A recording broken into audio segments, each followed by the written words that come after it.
Yeah, shall we start in JavaScript? Okay. Yeah. Okay.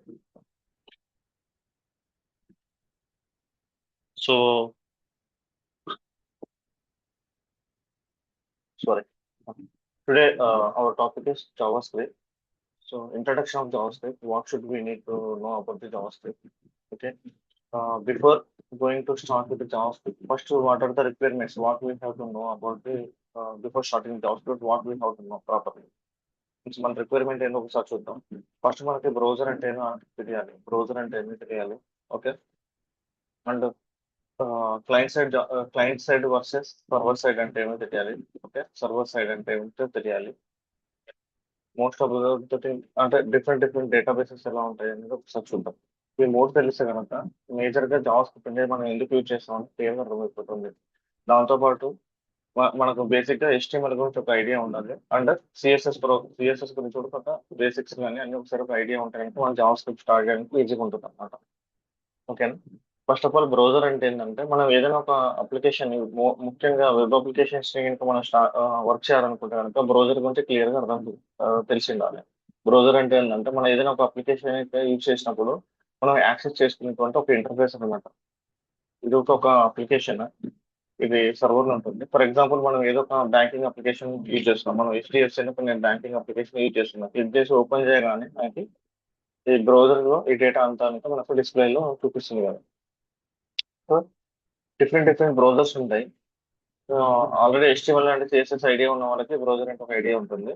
So మనకు different different browsers ఏమేమి ఉన్నాయంటే mostly use చేసే browser వచ్చేసి Chrome అనమాట. గూగుల్ క్రోమ్ వాడుతుంటాం. మొజిల్లా ఫైర్ ఫాక్స్ ఒకటి, ఇంటర్నెట్ మైక్రోసాఫ్ట్ ఎడ్జ్ ఒకటి, సఫారీ, ఇవన్నీ వచ్చేసి మనకి డిఫరెంట్ డిఫరెంట్ టైప్ ఆఫ్ ఇంకా ఒపేరా, ఇంటర్నెట్ ఎక్స్ప్లోరర్ ఇవన్నీ కూడా ఉంటుంది. సో మనకి బేసిక్ గా బ్రౌజర్ అనే దాని గురించి ఒక ఐడియా అయితే ఉండాలి.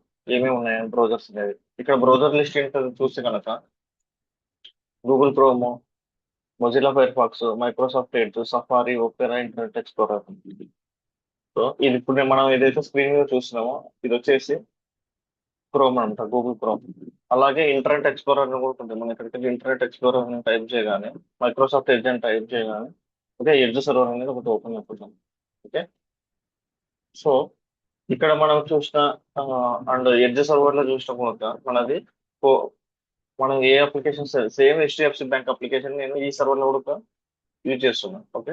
HDFC బ్యాంక్ నేను ఓపెన్ చేయగానే నాకు బ్యాంకింగ్ అప్లికేషన్ అనేది ఓపెన్ అయిపోయింది. సో ఇక్కడ మనకి బ్రౌజర్ అనేది ఓపెన్ అవుతుంది. అక్కడ ఒక మనకి గూగుల్ క్రోమ్ లో ఒక బ్రౌజర్ అనేది వర్క్ అవుతుంది. సో ఇవి ఇలా ఎలా వర్క్ అవుతాయి? ఇదేమో గూగుల్ వాళ్ళు రిలీజ్ చేశారు. క్రోమ్ అన్నది మైక్రోసాఫ్ట్ ఎడ్జ్ అనేది మైక్రోసాఫ్ట్ లో రిలీజ్ చేశారు. కానీ ఇవి రెండు ఒకే విధంగా పనిచేస్తున్నాయి. ఎలా పనిచేస్తున్నాయి అంటే వీటికి స్పెసిఫికేషన్స్ ఉంటాయి. అంటే ఏదైనా బ్రౌజర్ డెవలప్ చేసేటప్పుడు కొన్ని స్పెసిఫికేషన్ యూజ్ చేసుకొని ఆ స్పెసిఫికేషన్ ఫాలో అవుతూనే ఆటోమేటిక్ గా సేమ్ ఫంక్షనాలిటీస్ అందులో వర్క్ అవుతాయి, సేమ్ ఫంక్షనాలిటీస్ ఇందులో ఉంటూ వర్క్ అవుతాయి అనమాట. స్పెసిఫికేషన్స్ మీన్స్ కొన్ని రూల్స్ ఉంటాయి. అంటే బ్రౌజర్ వర్క్ అవ్వాలంటే కొన్ని రూల్స్ ఉంటాయి. ఓకే. స్పెసిఫికేషన్ ఫాలో అవ్వాలి. సో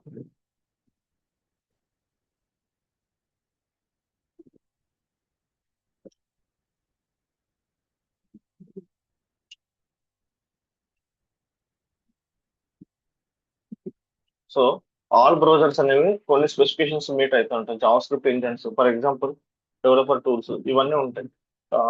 జావా స్క్రిప్ట్ ఇంజన్స్ లో చూసాక V8 అనేది ఒక ఇంజన్ ఉంటుంది, అలాగే స్పైడర్ మంకీ అనేది ఒక ఇంజన్ ఉంటుంది. ఇవి కొన్ని స్పెసిఫికేషన్స్ ఫాలో అయ్యి ఈ ఇంజన్స్ ని ఫామ్ చేస్తాం. ఇంజన్ అంటే ఏంటంటే ఫర్ ఎగ్జాంపుల్ మనం HTML కానీ CSS కానీ ఏదైనా ఒక కోడ్ రాసాం అనుకోండి. నేను ఇప్పుడు ఒక HTML కోడ్ రాస్తాను. ఓకే. సో నేను దాన్ని సేవ్ చేసినప్పుడు ఇంట్రో డాట్ HTML అని సేవ్ చేశాను కదా. సో నేను ఇప్పుడు డివ్ ట్యాగ్ తీసుకొని లేకుంటే ఒక H1 ట్యాగ్ తీసుకొని ఇంట్రడక్షన్ టు జావా స్క్రిప్ట్ అని టైప్ చేసి నేను రన్ చేశానంటే ఓకే. సో నాకు ఇక్కడ ఇంట్రడక్షన్ టు జావా స్క్రిప్ట్ అనేది స్టార్ట్ అయిపోయింది. నేను ఇచ్చిన ట్యాగ్ ఏంటి? ఇక్కడ H1 అనే ట్యాగ్ నేను ఇక్కడ ఇచ్చాను. ఓకేనా, క్లియర్. సో ఈ H1 అనే ట్యాగ్ నేను సేమ్ టాస్క్ ని నేను ఇక్కడ మైక్రోసాఫ్ట్ ఎడ్జ్ లో కూడా నేను ఓపెన్ చేస్తున్నాను సేమ్ ప్రోగ్రామ్ ని. ఇక్కడ కూడా మనకి ఏమొచ్చేసింది? ఇంట్రొడక్షన్ టు జావా స్క్రిప్ట్ అనేది వచ్చేసింది. సో బ్రౌజర్స్ అనేది కొన్ని స్పెసిఫికేషన్ ఫాలో అయిపోయి వీటిని ఎగ్జిక్యూషన్ చేయడానికి స్టార్ట్ చేస్తాయి అన్నమాట. అలా ఎగ్జిక్యూషన్ చేసే ఇంజన్స్ లో ఓకేనా ఇప్పుడు జావా స్క్రిప్ట్ ఇంజన్స్ లో V8 ఇంజన్ ఉంటుంది, స్పైడర్ మంకీ అనేది ఉంటుంది అన్నమాట. ఓకేనా. సో అండ్ మనం ఇంకా బ్రౌజర్ లో మనకు తెలియాల్సినవి ఏమేమి ఉన్నాయంటే ఇన్స్పెక్ట్ చేసి how to inspect and debug the Java script code అన్నమాట. ఇప్పుడు మన బ్రౌజర్ గురించి అర్థమైంది. బ్రౌజర్స్ ఎలా ఎగ్జిక్యూట్ అయిపోతాయి ఇంటర్నల్ గా వీటిలో కొన్ని ఇంజన్స్ డెవలప్ అయి చేసి ఉంటారు అనమాట. అవి కొన్ని స్పెసిఫికేషన్ ఫాలో అయిపోయి ఈ బ్రౌజర్ అనే అప్లికేషన్ రెడీ చేసి ఉంటారు. సో అందుకనే స్పెసిఫికేషన్ అంటే రూల్స్ అన్నమాట. అంటే నువ్వు మనకి వర్క్ అవ్వాలి, జావా స్క్రిప్ట్ వర్క్ అవ్వాలంటే ఇలాంటి వర్క్ HTML రెండర్ అవ్వాలంటే నువ్వు ఇలా రాయాలి అనేది వాళ్ళు డిసైడ్ చేసి పెట్టిండ్రు. అలా డెవలప్ చేసిన అప్లికేషన్స్ వచ్చేసి V8 అండ్ Spider-Man అన్నమాట. క్లియర్. అండ్ ఇంకా బ్రౌజర్ లో మనకు ఇంకా తెలియాల్సింది ఏంటంటే బ్రౌజర్ లో మనం ఏదైనా అప్లికేషన్ రాసినప్పుడు ఒక వెబ్ అప్లికేషన్ ఏదైనా క్రియేట్ చేసినప్పుడు మన బ్రౌజర్ ని ఎలా యూజ్ చేసుకుంటాం. ఫర్ ఎగ్జాంపుల్ నేను ఇంట్రడక్షన్ టు జావా స్క్రిప్ట్ అనేది యూజ్ చేసిన. నేను రైట్ చూపిస్తే కనుక నాకు ఇక్కడ వ్యూ పేజ్ సోర్స్ అని ఉంటుంది. ఓపెన్ చేసి చూసినప్పుడు మనం ఏదైతే రాసామో ఆ పేజ్ సోర్స్ మొత్తం ఇందులో ఉంటుంది అనమాట. ఓకేనా. అండ్ నేను ఇంకొకటి మనకి క్లియర్ గా తెలియాల్సింది ఏంటంటే మనం ఏదైనా HTML CSS జావా స్క్రిప్ట్ నేర్చుకునేటప్పుడు ఇన్స్పెక్ట్ చేయడం అనేది తెలియాలన్నమాట. సో నేను రైట్ క్లిక్ ఇచ్చి ఇక్కడ ఇన్స్పెక్ట్ అని టైప్ చేస్తున్నా. ఇన్స్పెక్ట్ అని టైప్ చేసిన వెంటనే ప్రతి బ్రౌజర్ వీటిని మనకి క్రియేట్ చేసి పంపిస్తుంది అనమాట. ప్రతి బ్రౌజర్ లో ఇవి ఉంటాయి. ఎలిమెంట్స్ ఉంటుంది, కన్సోల్ ఉంటుంది, సోర్సెస్ ఉంటుంది, నెట్వర్క్ ఉంటుంది, పర్ఫార్మెన్స్ ఉంటుంది, మెమొరీ, అప్లికేషన్, ఇవన్నీ ఉంటుంది అన్నమాట. ఒక్కొక్క దానికి ఒక్కొక్క పర్పస్ ఉంటుంది. వీటిలో ఓన్లీ డిబగింగ్ కాన్సెప్ట్స్ ఇవన్నీ మనం క్లియర్ గా అర్థం చేసుకోవచ్చు. అంటే ఇక్కడ లిజనర్స్ డామ్ బ్రేక్ పాయింట్స్ ఇవన్నీ ఉంటుంది. సో మనం సింపుల్ గా ఏదైనా నేర్చుకునేటప్పుడు ఇన్స్పెక్ట్ ఎలా చేయాలి. ఆ, ఇంతకుముందు మనం CSS లో చూసాం. మనం ఏదైనా కలర్ ఇవ్వాలంటే రైట్ క్లిక్ ఇచ్చేసి ఇక్కడికి వెళ్ళి ఇక్కడ దీని పాయింట్ అవుట్ హైలైట్ చేసేసి మనం ఇంటర్నల్ గా ఇక్కడికి వెళ్ళి కలర్ అనేది ఇస్తున్నాం. కలర్ వచ్చేసి రెడ్ అని ఇస్తుంది. నాకు రెడ్ అనేది ఫామ్ అయిపోయింది. సో అలాగే జావా స్క్రిప్ట్ లో కూడా మనం ఏదైనా వర్క్ చేసేటప్పుడు బ్రౌజర్ లో ఎలా డీబగింగ్ చేయాలనేది ఇంపార్టెంట్ అన్నమాట. సో మనం క్లియర్ గా ఫోకస్ చేయాల్సిన టాపిక్ వచ్చేసి డీబగింగ్. డీబగింగ్ ఎంత ఈజీ, డీబగింగ్ అనేది రియల్ టైమ్ లో మనం యూజ్ చేస్తాం అన్నమాట. డీబగింగ్ టూల్స్ యూజ్ చేయాలి. కన్సోల్స్ అండ్ బ్రేక్ పాయింట్స్ అని ఉంటుంది. వాట్ ఈస్ ద కన్సోల్ అంటే ఏంటి, బ్రేక్ పాయింట్ అంటే ఏంటి, మనం ఒకసారి డిస్కస్ చేద్దాం. ఓకేనా. డీబగింగ్ టూల్స్ అంటే ఏంటంటే అప్లికేషన్ మనకు ఎగ్జిక్యూట్ అయ్యేటప్పుడు స్టెప్ బై స్టెప్ మనం చూసుకోవాలి అంటే ఎలా ఉంది ఏంటి అనేది. అది ఫస్ట్ స్టార్టింగ్ లో మనం కన్సోల్ అండ్ బ్రేక్ పాయింట్స్ అనేది యూజ్ చేసుకొని వర్క్ చేద్దాం. స్లోగా స్లోగా అంటే కాంప్లెక్సిటీ పెరిగినప్పుడు మనకి ఎట్లా అనేది మనకు క్లియర్ గా అర్థమవుతుంది. ఓకే. సో ఇక్కడ మనం అబ్జర్వ్ చేసి ఇన్స్పెక్ట్ చేసి అబ్జర్వ్ చేసినప్పుడు ఇక్కడ మనకి క్లియర్ గా ఏమర్థం అయిపోతుంది, కన్సోల్ అనేది ఇక్కడ చూపిస్తుందా. అండ్ ఇక్కడ సోర్సెస్ కనుక మనం అబ్జర్వ్ చేస్తే కనుక ఓకే కన్సోల్ అనేది ఉంటుంది. అంటే మనం ఇన్స్పెక్ట్ చేసినప్పుడు ఇక్కడ మనం డిబగింగ్ పాయింట్స్ పెట్టుకోవచ్చు అనమాట. డిబగింగ్ పాయింట్స్ ఎలా పెట్టుకోవాలి, డిబగింగ్ ఎలా చేయాలని ఇంపార్టెంట్. మనకి వన్స్ డిబగింగ్ యాక్చువల్లీ ఫ్రెషర్స్ కి అయితే డిబగింగ్ గురించి అంత ఐడియా ఉండదు. కానీ ఎక్స్పీరియన్స్ పీపుల్ కి డిబగింగ్ అనేది ఎంత ఇంపార్టెంట్ క్లియర్ గా మీకు అర్థమైపోతుంది. Okay. That is the second point. ఇది బ్రౌజర్ గురించి బేసిక్స్. ఇంకా ఇన్ డీటెయిల్స్ ఏమైనా ఉన్నప్పుడు మనం చెక్ చేసుకుందాం. So that is thing. First మనకి ఇంట్రడక్షన్ మనకి ఏం కావాలి, what about the browser. Browser లో మనకు క్లియర్ గా అర్థం అవ్వాల్సింది ఏంటంటే ఇన్స్పెక్ట్ చేసి మనం ఎలా వర్క్ చేసుకోవాలి, ఈవెంట్ లిజనర్స్ అంటే ఏంటి, డామ్ బ్రేక్ పాయింట్స్ అంటే ఏంటి, అవన్నీ క్లియర్ గా మీకు ఎక్స్ప్లెయిన్ చేస్తాం. That is one thing. Second thing వచ్చేసి ఫస్ట్ ఆఫ్ ఆల్ మనం ఇంట్రడక్షన్ కి ముందు వెళ్ళే ముందు ఫస్ట్ మనము వెబ్ అప్లికేషన్ ఏదైనా రెడీ చేసినప్పుడు ముఖ్యంగా మూడు పాయింట్స్ ఉంటాయి అనమాట. ఓకే. ఏదైనా ఒక వెబ్ అప్లికేషన్స్ కి స్టార్ట్ చేయాలి, మనం వర్క్ చేయాలనుకుంటే ఫస్ట్ మనకి ఏం కావాలి, HTML గురించి ఐడియా ఉండాలి. ఓకే. HTML బేసిక్స్ తెలిసిండాలి అండ్ CSS బేసిక్స్ తెలిసిండాలి. దాంతో పాటు జావా స్క్రిప్ట్ బేసిక్స్ అనేది ఐడియా ఉండాలన్నమాట. ఈ మూడు ఉంటేనే మనకి ఈజీగా ఉంటుంది. అసలు ఎందుకు HTML CSS అంటే మీకు తెలుసు. ఏదైనా ఒక అప్లికేషన్ మనం రెడీ చేసినప్పుడు ఫర్ ఎగ్జాంపుల్ నేను ఇక్కడ సమ్ కంటెంట్ అనేది ఏదైనా ఫామ్ చేసింది. ఈ వెబ్ అప్లికేషన్ ఇది ఉంది. ఓకే. సో ఇక్కడ చూస్తే కనుక మనకి ఈ about us, education, admissions, news and events, contacts గా ఉన్నాయి. ఓకే.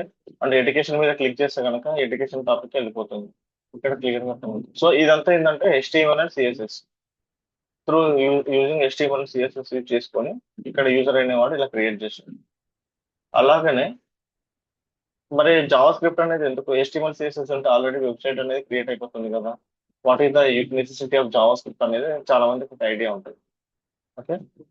సో మనము జావా స్క్రిప్ట్ గురించి ఐడియా రావాలంటే మనకి HTML CSS అయితే వెబ్సైట్ బిల్డ్ చేసుకోవచ్చు. మరి జావా స్క్రిప్ట్ ఎందుకు అనేది క్వశ్చన్ ఉంటుంది. ఓకే.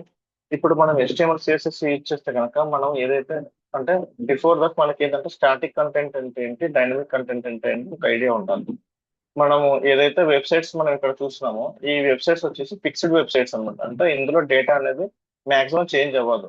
ఇది ఆల్వేస్ మనకి ఫిక్స్డ్ గానే ఉంటుంది. డేటా అనేది ఇమేజ్ ఫిక్స్డ్ గా ఉంటుంది, ఇందులో ఉన్న కంటెంట్ అంతా ఫిక్స్డ్ గానే ఉంటుంది.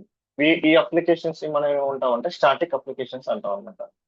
What is the static and dynamic content ఒకసారి చూద్దాం. Static applications, static versus dynamic websites. Static websites అంటే ఏంటంటే, ఓకే, ఇందులో కంటెంట్ వచ్చేసి ఫిక్స్డ్ అనమాట. ఫర్ ఎగ్జాంపుల్ వచ్చేసి ఏంటి, పర్సనల్ బ్లాగ్స్ కానీ, పోర్ట్ఫోలియోస్ కానీ, అండ్ ఇన్ఫర్మేషన్ సైట్స్ ఏవైతే ఉంటాయో అవి ఆటోమేటిక్ గా ఒక్కసారి క్రియేట్ చేస్తే కనుక అవి ఇంకా అలానే ఉండిపోతాయి, మళ్ళీ మళ్ళీ చేంజ్ అవ్వం అనమాట. ఇక్కడ మనం పర్సనల్ బ్లాగ్ ఏదైతే మనం ఓపెన్ చేసామో ఇందులో ఉన్నటువంటి డేటా ఏదైతే ఉంటుందో అదంతా ఫిక్స్డ్ అనమాట. అబౌట్ అనేది ఫిక్స్డ్, ఇది ఆల్వేస్ మళ్ళీ మళ్ళీ చేంజ్ అవుతూ ఉండదు అనమాట. ఈ అప్లికేషన్స్ ని ఫర్ ఎగ్జాంపుల్ ఈ అప్లికేషన్స్ మనం ఏమంటే స్టాటిక్ అప్లికేషన్స్ అంటాం. ఫర్ ఎగ్జాంపుల్ మనం ఏదైనా ఒక HTML షీట్ అనేది ఓపెన్ చేస్తున్నాం. ఓకే, షీట్ అనేది ఓపెన్ చేస్తుంది. ఇక్కడ ఓపెన్ చేయగానే నాకు ఏమొచ్చేసింది, నాకు ఈ వెబ్సైట్స్ అనేది వచ్చేసింది.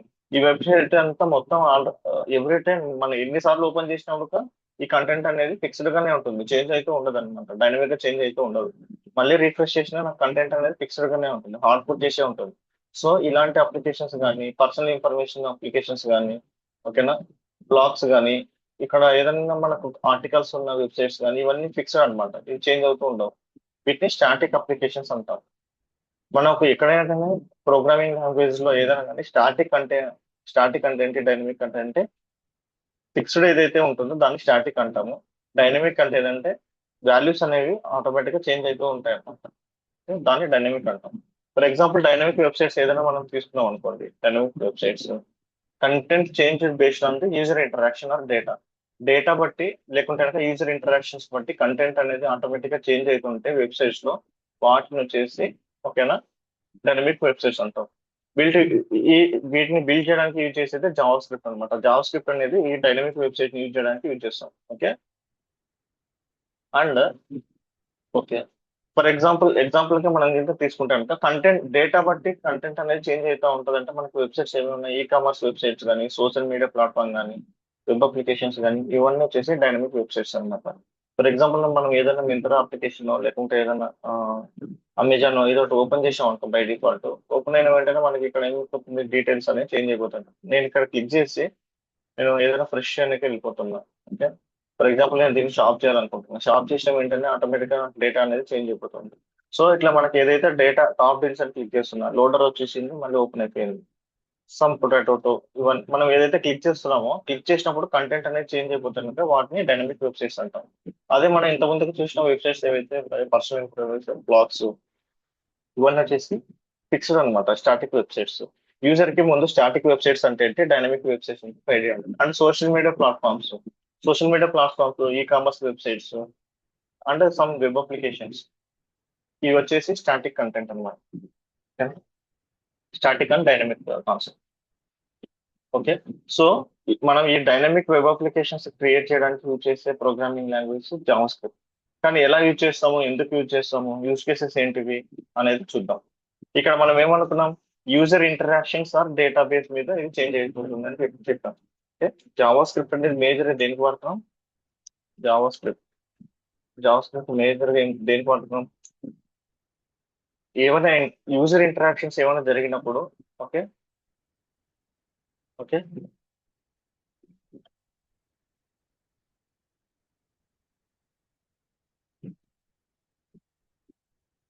Are dynamic data.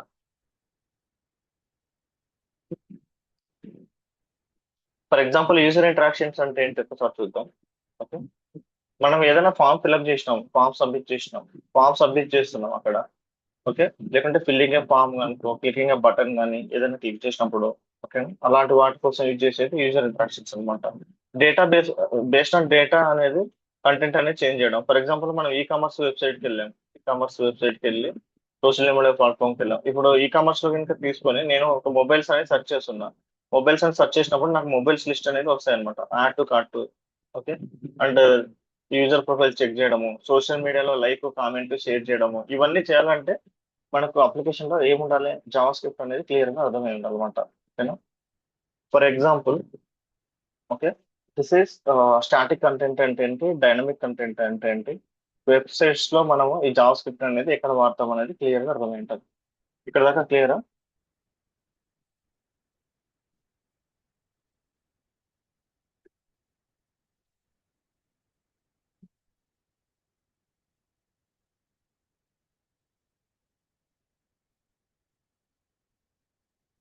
Yeah, hello.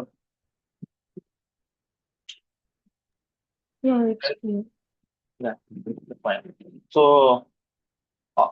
మనకు బేసిక్ గా HTML CSS జావా స్క్రిప్ట్ అంటే ఏంటి, బ్రౌజర్ అంటే ఏంటి, బ్రౌజర్ కన్సోల్స్ ఇవన్నీ క్లియర్ గా అర్థమైపోయినాయి. ఇక్కడ మనకు కావాల్సింది ఏంటంటే వాట్ ఇస్ క్లయింట్ సైడ్. మనం ఏదైనా వెబ్ అప్లికేషన్ రెడీ చేసేటప్పుడు తరచుగా ఒక మాట వింటుంటాం అనమాట. ఓకేనా? వెబ్సైట్స్ డిజైన్ చేసినప్పుడు కానీ, వెబ్సైట్స్ కానీ, లేకుంటే కనుక వెబ్ అప్లికేషన్ కనుక డిజైన్ చేసినప్పుడు మనం మాక్సిమం మనం కొన్ని విషయాలు నేర్చుకుంటుంటాము. ఒకటేమో క్లయింట్ అంటే ఏంటి, సర్వర్ అంటే ఏంటి, డేటాబేస్ అంటే ఏంటి అనేది మనకు తెలియాలి అనమాట. ఓకే. క్లయింట్ వచ్చేసి, ఓకేనా, ఎందుకంటే మనకు క్లయింట్ సైడ్ జావా స్క్రిప్ట్ ఉంటుంది, సర్వర్ సైడ్ ఒక జావా స్క్రిప్ట్ అనేది డిజైన్ చేశారు. అసలు ఫస్ట్ ఆఫ్ ఆల్ క్లయింట్ అంటే ఏంటంటే, మనం ఏదైనా మొబైల్లో కానీ డెస్క్టాప్ కానీ టాబ్లెట్ కానీ ఏవైతే ఉంటాయో వాటిని క్లయింట్ డివైజెస్ అంటాం అనమాట. ఓకేనా? సర్వర్ అనేది ఫస్ట్ ఆఫ్ ఆల్ ఇక్కడ మనం అబ్జర్వ్ చేస్తే కనుక మనం ఇక్కడ ఇంటరాక్షన్స్ అనేది ఇక్కడ క్లిక్ చేస్తున్నాం. ఎక్కడ క్లిక్ చేస్తున్నాం, మనం ఏదో ఒక క్లిక్ చేసాను. ఇక్కడ మనకు బ్రౌజర్ అనేది యూజ్ చేసుకుంటున్నాం. సో ఈ బ్రౌజర్ కానీ కొన్నిసార్లు మనం అమెజాన్ లోకి ఏదైనా ఆర్డర్ పెట్టాలంటే మొబైల్ కనుక యూజ్ చేస్తాం, లేకపోతే టాబ్లెట్స్ యూజ్ చేస్తాం. ఓకేనా? సో ఇవన్నీ వచ్చేసి క్లయింట్ అప్లికేషన్స్ అన్నమాట. సర్వర్ అప్లికేషన్స్ అంటే ఏంటి, డేటాబేస్ అనేది చెప్తాను మీకు క్లియర్ గా. ఓకే. సో ఈ జావా స్క్రిప్ట్ అనేది క్లయింట్ సైడ్ వాడుతున్నాం అండ్ సర్వర్ సైడ్ వాడుతున్నాం అన్నమాట. సర్వర్ అంటే ఏంటి, డేటాబేస్ అంటే ఏంటి, అసలు సర్వర్స్ అనేవి ఎలా రెడీ అనేది మనం ఒకసారి డిస్కషన్ చేసుకుందాం దాని గురించి క్లియర్ తర్వాత. So first of all basic గా గుర్తుపెట్టుకోండి, క్లయింట్ అంటే ఏంటి, సర్వర్ అంటే ఏంటి, డేటాబేస్ అంటే ఏంటి. క్లయింట్ అంటే మనం mobile application, desktop applications and IoT device ఇవన్నీ క్లయింట్. వీటిని వీటి చూడడానికి వీటిలో మనకు ఏమి యాక్సెస్ జరుగుతాయంటే ఇంటరాక్షన్స్ కానీ, రెండరింగ్ కానీ, ఓకేనా, API కమ్యూనికేషన్స్ కానీ అవన్నీ జరుగుతున్నాయి అనమాట. ఫర్ ఎగ్జాంపుల్ చూసాక బ్రౌజర్స్ కానీ, మొబైల్ యాప్స్ కానీ అండ్ డెస్క్టాప్ యాప్స్ ఇవన్నీ వచ్చేసి client related kind of thing అన్నమాట. ఓకేనా? సర్వర్ అంటే ఏంటి, డేటాబేస్ అంటే ఏంటో తెలియాలి అంటే మీకు ఫస్ట్ ఒక యూస్ కేస్ అనేది అర్థం అవ్వాలన్నమాట. ఆ యూస్ కేస్ అర్థమైతే కనుక మీకు సర్వర్, డేటాబేస్ అని క్లియర్గా అర్థమవుతుంది. నా యూస్ కేస్ ఏంటంటే, మనం చిన్నప్పుడు స్కూల్కి వెళ్తూ ఉంటాం కదా. స్కూల్కి వెళ్ళినప్పుడు, ఓకేనా, మీకు మనకి అటెండెన్స్ అనేది వేస్తారు క్లాస్ టీచర్. అటెండెన్స్ చేసినప్పుడు మనకి ఏంటి, క్లాస్లో ఇలా ఉంటుంది, ఏమని, రోల్ నెంబర్ ఉంటుంది, నేమ్ ఉంటుంది, ఆ రోజు ప్రజెంట్ అయితే ప్రజెంట్, ఆబ్సెంట్ అయితే ఆబ్సెంట్ అనేది ఇస్తారు. ఓకేనా? ఇలా ఉంటుంది. అలాగే కొత్త అడ్మిషన్ ఇంకా మన అప్లికేషన్ లో జాయిన్ అయ్యారనుకోండి. ఓకేనా? స్కూల్లో కనుక కొత్త అడ్మిషన్ జరిగింది. ఓకేనా? Student admission. సో బుక్ లో ఎలా రాస్తాం మనం మామూలుగా? Okay. Student, okay, student name, okay, student ID. Book లో ఎలా, రూల్ బుక్ లో ఎలా రాసుకుంటాం కదా స్కూల్లో. గోల్డెన్ డేస్ లో మనం ఇంకా అబ్జర్వ్ చేసినప్పుడు student age, student grade, A grade లో చదువుతున్నాడు, ఓకేనా, అడ్రస్ అంటే కాంటాక్ట్ డీటెయిల్స్ ఇవి అనుకుంటే కనుక ఇలా మనం రాసుకుంటాం. For example first student name some group, okay, student age something, okay, and details same something like. Okay. ఇలా మనకు మామూలుగా స్కూల్ అనేది ఎంటర్ చేస్తా ఉంటాం. కానీ ఇక్కడ మనకు ప్రాబ్లం ఎలా వచ్చేసింది అంటే, ఇక్కడ మనం ఏదైనా బుక్స్ లో ఇంకా రాసేయడానికి ఇన్ఫర్మేషన్, ఒకవేళ బుక్స్ ఇంకా మనకి ఏదైనా మిస్ అయినా ఏదైనా కనుక ఉంటే కనుక ఈ డేటా అనేది లాస్ అయిపోతుంది. అంతేకాదు మనం ఏదైనా ఎంటర్ చేసేటప్పుడు, మాన్యువల్ ఎంటర్ ఏదైనా చేసినప్పుడు కరెక్షన్ చేయాలనుకుంటే కనుక, ఓకే, బై మిస్టేక్ రాంగ్ కూడా అయిపోతుంది అండ్ కరెక్షన్ చేయడం ఒక ప్రాబ్లం అయిపోతుంది. సో అందుకనే కంప్యూటర్స్ ఇవాల్వ్ అయ్యేటప్పుడు డేటాబేస్ అనే కాన్సెప్ట్ వచ్చిందనమాట. డేటాబేసెస్. ఈ డేటాబేసెస్ అంటే ఏంటంటే, మనం కంప్యూటర్ అంటే ఒక ఐడియా ఉంటుంది అందరికి. కంప్యూటర్ అంటే ఏంటి, బేసిక్ గా ఒక ఒక మిషన్ ఉంటుంది, కంప్యూటర్ మిషన్. ఓకే. మనకి ఏదైనా ఏదైనా కావాలంటే అన్ని అప్లికేషన్స్ అన్ని ఇందులో వర్క్ చేసుకోవడం, యూజ్ చేసుకోవడం అంటాం. అలాగే డేటాబేసెస్ అనేది ఒక అప్లికేషన్ అనమాట మనకి. ఓకే. ఇందులో డిఫరెంట్ డిఫరెంట్ డేటాబేసెస్ ఉంటాయి. ఫర్ ఎగ్జాంపుల్ రిలేషనల్ డేటాబేసెస్ అని నాన్ రిలేషనల్ డేటాబేసెస్ అని ఉన్నాయి. వీటిని ఇన్ డీటెయిల్స్ మళ్ళీ తర్వాత చూద్దాం. బేసిక్ గా ఏమేమి ఉంటాయో ఒకసారి ఐడియా చూసుకోండి. Relational databases, non relational database ఉంటాయి. ఫర్ ఎగ్జాంపుల్ MySQL డేటాబేస్ ఉంది. What is the difference between relational and non relational database అని సపరేట్ కాన్సెప్ట్ ఉంటుంది. ఇవన్నీ మీకు తెలియాలండి. తెలియకుండా మనం ఒక వర్క్ చేస్తున్నాం అంటే అంతా మనకు అర్థం కాదు. సో ఇక్కడ MySQL, పోస్ట్గ్రెస్, ఒరాకిల్ ఇవి వచ్చేసి రిలేషనల్ డేటాబేసెస్. రిలేషనల్ డేటాబేస్ లో డేటా అనేది ఎలా స్టోర్ అయిపోతుంది అంటే ఇట్లా టేబుల్ ఫార్మాట్ లో స్టోర్ అయిపోతుంది. స్టూడెంట్ టేబుల్ డేటాబేస్ మనం టైప్ చేసినప్పుడు డేటా అనేది ఇలా స్టోర్ అయిపోతుంది. ID, name, class, mark and gender. ఇందులో కాలమ్స్ ఉంటాయి అండ్ రోస్ ఉంటాయి. ఇదంతా ఎందుకు చెప్తున్నాము?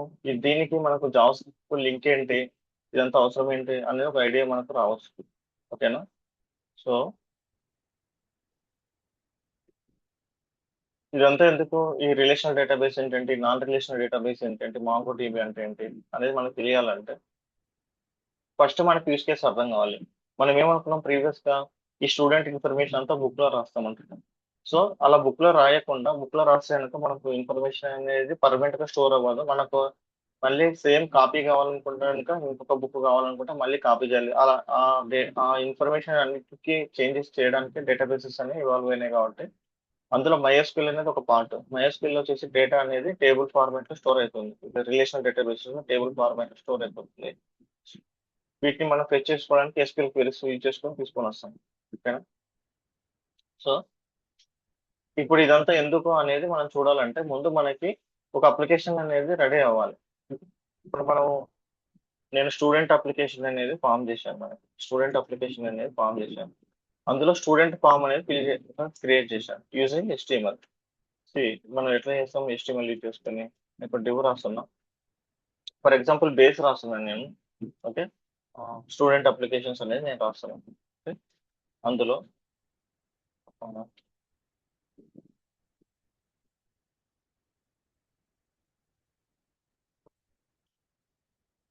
ఈ స్టూడెంట్ అప్లికేషన్స్ లో మనకి ఏముంటాయి? యాడ్ స్టూడెంట్స్ ఉంటుంది, వ్యూ స్టూడెంట్స్ ఉంటుంది, అప్డేట్ స్టూడెంట్ ఉంటుంది అండ్ డిలీట్ స్టూడెంట్ అనేది కాన్సెప్ట్స్ ఉన్నాయి అనుకోండి. ఓకేనా?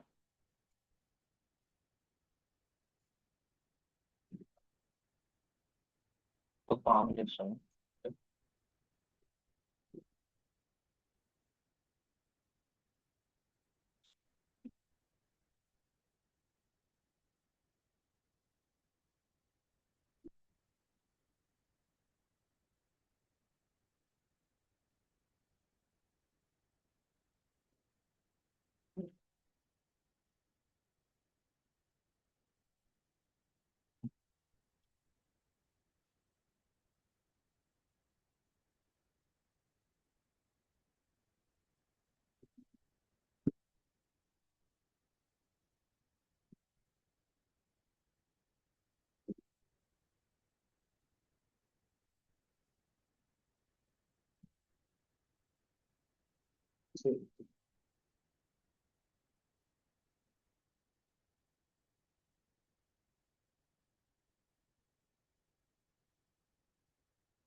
ఇక్కడ మనం అప్లికేషన్ వచ్చేసి ఒక అప్లికేషన్ స్టూడెంట్ అప్లికేషన్ అనేది ఫామ్ చేశాను అనుకుంటే ఇక్కడ నేమ్ ఎంటర్ చేస్తున్నాం. ఫర్ ఎగ్జాంపుల్ స్టూడెంట్ నేమ్ వచ్చేసి సంథింగ్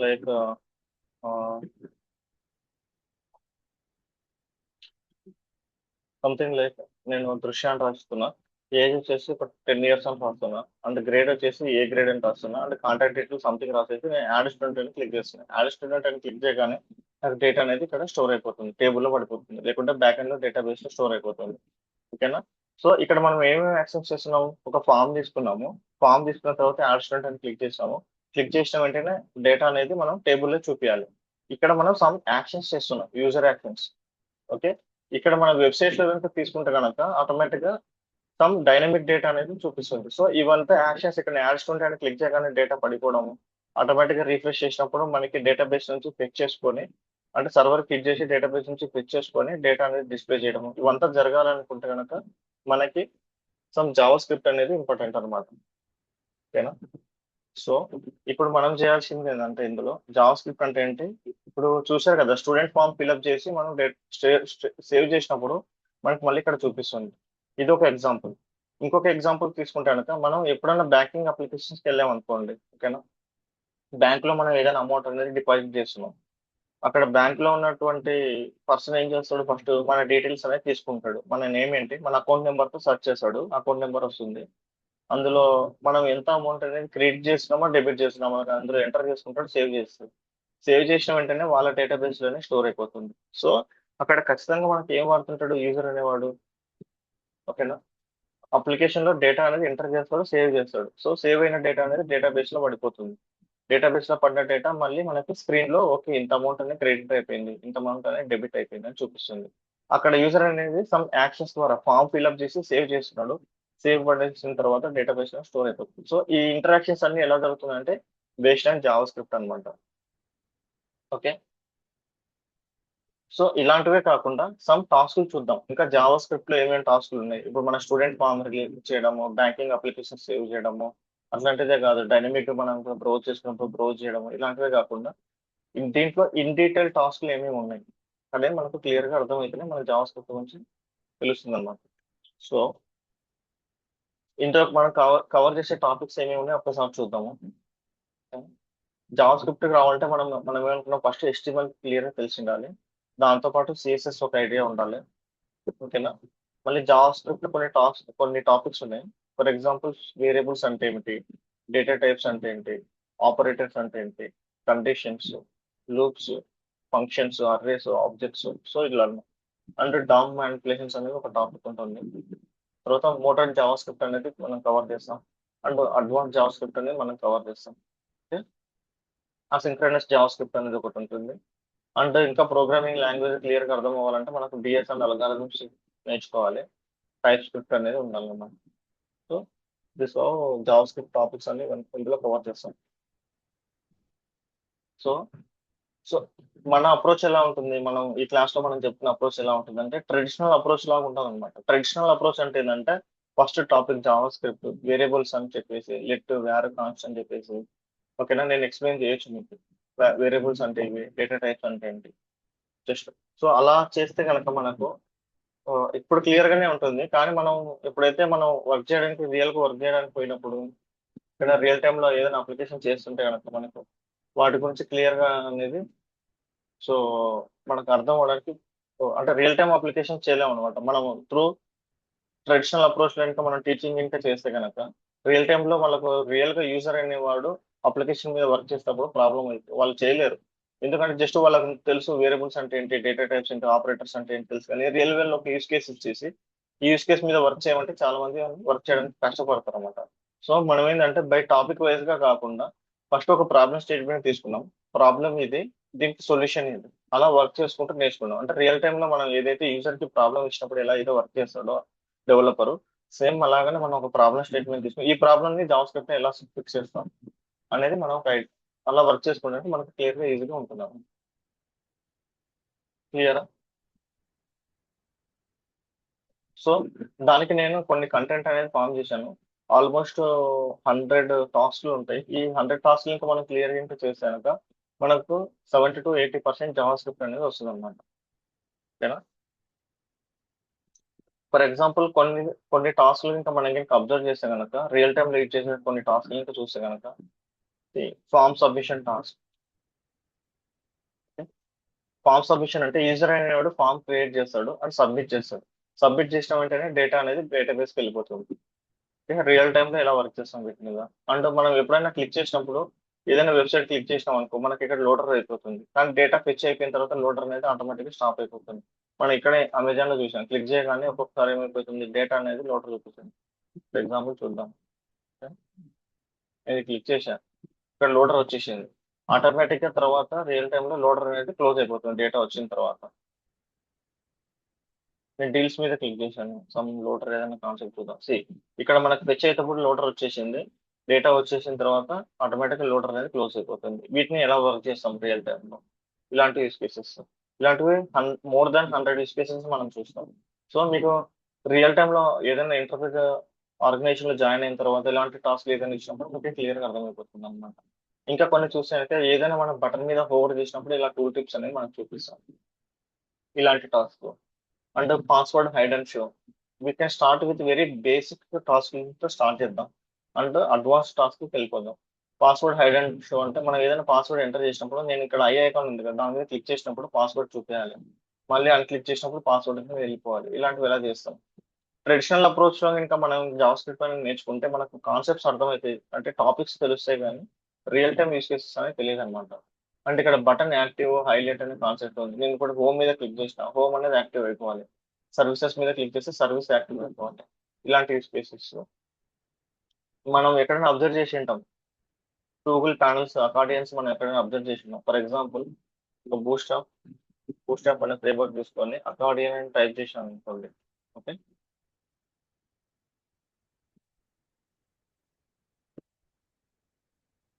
ఇక్కడ క్లిక్ చేయగానే నాకు ఇక్కడ కంటెంట్ అనేది ఓపెన్ అయిపోయింది. మళ్ళీ క్లిక్ చేయగానే కంటెంట్ అనేది క్లోజ్ అయిపోయింది.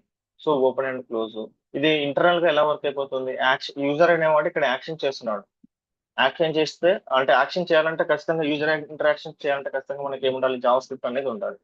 So based on Java script ఇలాంటివి ఎలా చూపిస్తాం. ఇలాంటి టాస్క్లు మోర్ దాన్ 100 టాస్క్లు ఉన్నాయి మన దగ్గర. ఓకేనా. ఇప్పుడు చెక్ బాక్స్ సెలెక్ట్ చేసినప్పుడు సెలెక్ట్ అవ్వాలని టైప్ చేసి ఆటోమేటిక్ గా కింద అనేది సెలెక్ట్ అయిపోవాలి. లిస్ట్ లో నేను సెర్చ్ చేసినప్పుడు బేస్డ్ ఆన్ సెర్చ్ పట్టేసి ఫిల్టర్స్ అనేది రావాలి. నేను ఏదైనా థీమ్ క్లిక్ చేసినప్పుడు థీమ్ చేంజ్ అయిపోవడము. ఏదైనా ఇమేజ్ ప్రివ్యూ ఆటోమేటిక్ ఇమేజ్ ఏదైనా అప్లోడ్ చేసినప్పుడు ఆటోమేటిక్ గా ఇమేజ్ అప్లోడ్ అయిపోవడము. సో ఇలాంటివి అనమాట. ఓకే, ఇక్కడ దాకా క్లియరా. Yeah, clear. ఇక్కడ మళ్ళీ డేటా వచ్చేసి బ్యాక్ ఎండ్ నుంచి డేటా వచ్చినప్పుడు డేటాని ఎలా చూపించాలి, ఇక్కడ ఎలా స్టోర్ చేయాలి.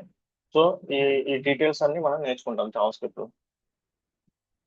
So this is the introduction of Java script.